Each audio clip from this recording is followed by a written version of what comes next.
For years, we've been hearing the same warnings. Alright, AI is coming for artists. It's coming for writers and filmmakers. Honestly, when I first heard about this movie, I honestly thought that all those warnings had finally come true. This is a fully AI-generated film called Hellground, and it was screened at Cannes. It was made in just 2 weeks with a $500,000 budget. At first glance, this looked like the moment filmmaking changed forever. But while researching the video, I discovered something that completely changed my opinion. And trust me, if you've seen the headlines, you're probably missing the most important part of the story. So many promises, right, behind AI and AI film generation. The promise sounding almost kind of magical. As a 3D artist, I've always wanted to make a movie. And imagine having a movie idea. You don't have any cameras, you don't have any actors, you got no locations, you've got no camera equipment. You got no real budget. All you have is a prompt. You type what you want, you press a button, you get a movie. That's the dream, right? It's the reason why people were really excited and Hollywood and filmmakers were absolutely terrified. Because if that future arrives, the barrier to making movies disappears overnight. And all of a sudden, we get a movie like Hellground. According to the headlines, that's almost exactly what happened. The first AI movie has arrived.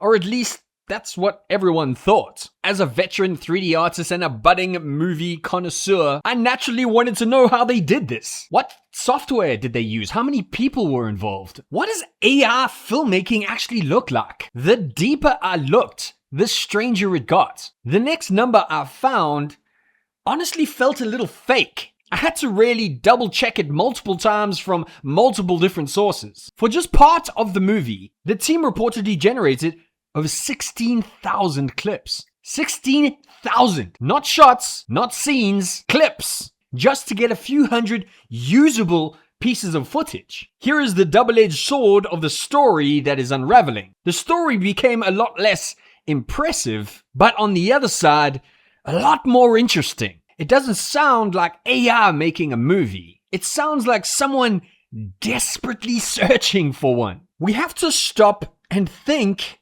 about what that really means. Every scene wasn't generated perfectly. Every scene had dozens of failed attempts. We're talking about different camera angles, different characters, movements. We're talking about different mistakes. Again and again, over and over. What looked effortless from the outside was actually thousands upon thousands upon thousands of iterations. And that is where I started to realize something. The filmmakers weren't sitting back and letting the AI do the work. The filmmakers were actually spending the time fighting with the AI, trying to force the AI towards a vision, trying, to pull something out of the chaos, which all leads to a much bigger question. If AI was doing all the work, why did the movie cost so much? This is the moment that completely flipped my opinion. The movie cost $500,000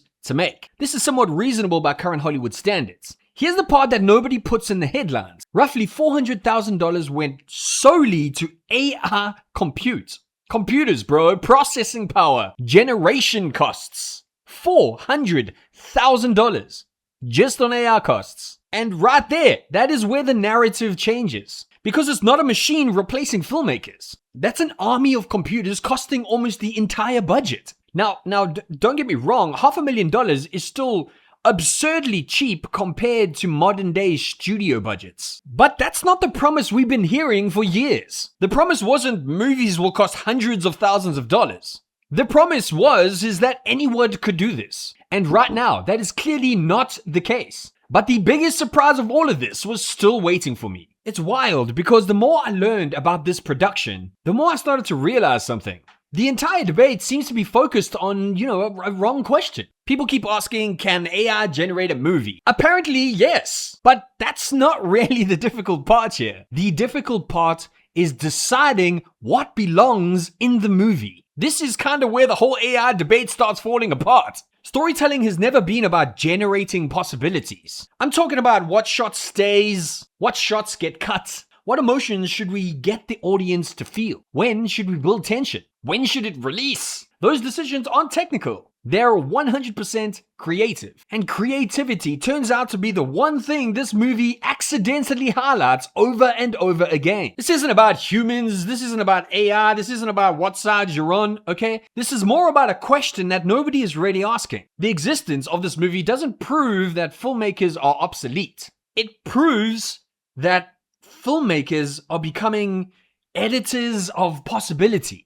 Almost curators, decision makers, right? Directors, but in a completely new sense. Somebody in this production still had to decide what mattered. The team or somebody had to also find meaning in all these thousands of generated clips. Ironically, the more options that AI produces, the more important that skill becomes. So diving into the hysteria around this current release at Cannes, I don't think Hellground proves that AI is the future of filmmaking. I don't think it proves that AI is a fad either. What I do think it proves though, is that we're kind of been asking the wrong question. It's not really about can AI make movies.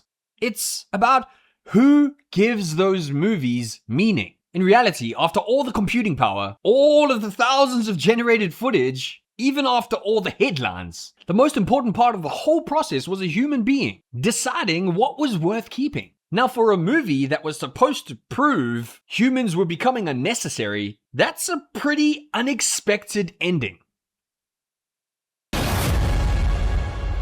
Bro, you the leader, I'm the boom. She the technician in the room. We don't steal from honest, no cap. We hit the systems, jack them up in the orphanage. One roof above us. Now we under one same star. Don't know what's waiting in the dark, but I'm with you, bro. I'm with you. That was terrible.